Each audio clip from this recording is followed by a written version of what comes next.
Welcome to crown tasty சமையல். இப்போ நம்ம பார்க்க போகிற ரெசிபி ஒரு கிரேவி தாங்க. இது சாதம் மட்டும் இல்லாமல் சப்பாத்தி, பூரி, இட்லி, தோசை இப்படி எல்லாத்துக்குமே ஒரு சூப்பர் காம்பினேஷனாக இருக்கும். இது எப்படி செய்யுதுன்னு பார்த்துடலாம். ஒரு மிக்சி ஜாரில் 2 பழுத்த தக்காளியை கட் பண்ணி இது போல் விழுத அரைச்சி எடுத்து வச்சிடலாம். அதே மிக்சி ஜாரில் 1/4 மூடி அளவு தேங்காய், 4-5 முந்திரி பருப்பு சேர்த்து அரைச்சிட்டு இதுலேயே கொஞ்சம் கொஞ்சமாக தண்ணி விட்டு இதையும் ஒரு மைய விழுத அரைச்சி எடுத்து தனியாக வச்சுக்கலாங்க. ஒரு அடிகனமான பேன் எடுத்துக்கலாம். அந்த பேனில் வதக்கிறதுக்கு தேவையான அளவு எண்ணெய் சேர்த்துக்கலாம். எண்ணெய் ஒரு 4 டேபிள் ஸ்பூன் அளவுக்கு நான் சேர்க்குறேன். இந்த எண்ணெய் சேர்க்கும்போது மிதமான தீயில வச்சுக்கோங்க. இதில் ஒரு கைப்பிடி அளவு இது போல் உரிச்ச பூண்டு பற்களை சேர்த்துக்கலாம். பூண்டோட ஃப்ளேவர் உங்களுக்கு பிடிக்கும் அப்படின்னா நீங்கள் கூடுதலாக கூட சேர்த்துக்கலாம். பூண்டு சேர்த்துட்டு கொஞ்சம் தீ அதிகப்படுத்திட்டு பூண்டை இது போல் நல்லா வதக்கிடுங்க.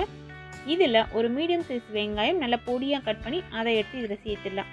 நீல வாக்கில் கட் பண்ணுற மாதிரி இருந்தால் நல்லா மெல்லிஸாக கட் பண்ணி எடுத்து சேர்த்து அதையும் நல்லா வதக்கிடுங்க. வெங்காயம் நல்லா வதங்கணும். பாதி அளவு இது போல் வதங்கின பிறகு இதில் நம்ம ஏற்கனவே அரைச்சி வச்சுருக்கோம் இல்லைங்களா தக்காளி விழுது, அந்த தக்காளி விழுது சேர்த்துக்கலாம். இதுக்கு நீங்கள் செலக்ட் பண்ணுற தக்காளி நல்லா பழமான தக்காளியாக இருக்கணும். அப்போ தான் நம்மளோட கிரேவி நல்லா டேஸ்டியாக இருக்கும். அதே போல் நல்லா மைய விழுதாக அரைச்சிக்கோங்க. சேர்த்துட்டு நல்லா கலந்து விட்டுட்டு ஒரு தட்டு போட்டு மூடி ஒரு 2-3 நிமிஷத்துக்கு அப்படியே வச்சிடலாம். மிதமான தீயில இருக்கட்டும். அப்படி இருந்ததுன்னா தக்காளியோட பச்சை வாசனை சீக்கிரமாகவே மாறிடும். இது போல் நல்லா கொதிச்சு வந்திருக்கும். நல்லா இதை கலந்து விட்டுடுங்க. அடிப்பிடிக்காமல் பார்த்துக்கோங்க. கலந்து விட்ட பிறகு இதில் 1/4 கிலோ அளவுள்ள அவரைக்காவை நல்லா க்ளீன் பண்ணிவிட்டு இது போல் துண்டுகளாக கட் பண்ணி எடுத்து சேர்த்துக்கோங்க.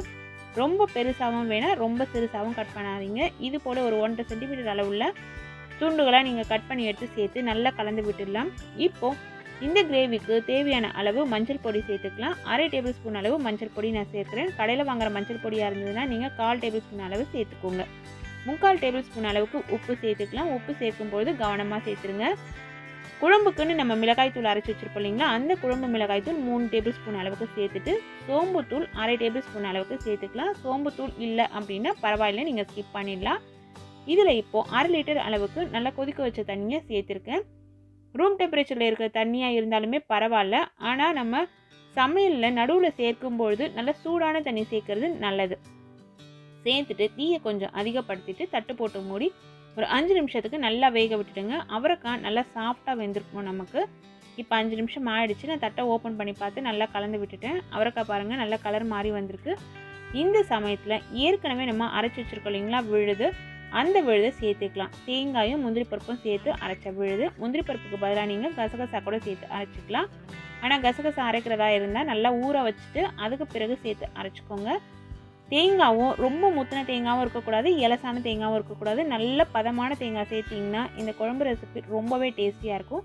தேங்காய் சேர்த்துட்டு ஹை ஃப்ளேமில் வச்சு ஒரு 3 நிமிஷத்துக்கு இது போல் கொதி வர வரைக்கும் வெயிட் பண்ணுங்கள். மேலே நல்லா எண்ணெய் பிரிஞ்சு வரும். இதுதான் ஒரு கரெக்டான பதம். இந்த சமயத்தில் ஸ்டவ்வை சுவிட்ச் ஆஃப் பண்ணிவிட்டு இதுக்கு ஒரு தாளிப்பு ரெடி பண்ணலாம். தாளிக்கிற பேன் வச்சுட்டு அதில் எண்ணெய் சேர்த்துக்கலாம். 1 டேபிள் ஸ்பூன் அளவுக்கு எண்ணெய் சேர்த்துக்கலாம். கடலை எண்ணெயில் தான் நான் இன்றைக்கி சமைக்கிறேன். ஆனால் நீங்கள் தேங்காய் எண்ணெய் சேர்க்குறவங்களா இருந்தீங்கன்னா அது சேர்த்துக்கிட்டிங்கன்னா ரொம்பவே ஃப்ளேவர் நல்லாயிருக்கும். கடுகு போட்டு தாளிக்கக்கூடாது. 1/2 டேபிள் ஸ்பூன் அளவுக்கு ஜீரகம் தாளிச்சிட்டு ஜீரகம் பொரிஞ்ச பிறகு 2 இனுக்கு கருவேப்பிலையை உருவி அதை சேர்த்துட்டு கருவேப்பிலையும் நல்லா பொரிஞ்சு வந்த பிறகு இந்த தாளிப்பு எடுத்து நம்ம குழம்புல சேர்த்துடலாங்க. ரொம்ப வாசனையாக அதே சமயத்தில் டேஸ்டியாக இருக்கும் இந்த குழம்பு ரெசிபி. சூடான சாதத்தோடவையும் எல்லா டிஃபனோடையும் இது சூப்பராக மேட்ச் ஆகும். நீங்களும் உங்கள் வீட்டில் இதே அளவுகளோடு ட்ரை பண்ணி பாருங்கள். ஒரு பர்ஃபெக்டான அவரைக்காய் அரைச்சி விட்ட குழம்பு ரெசிபி ரெடி ஆயிடுச்சுங்க. Thank you friends.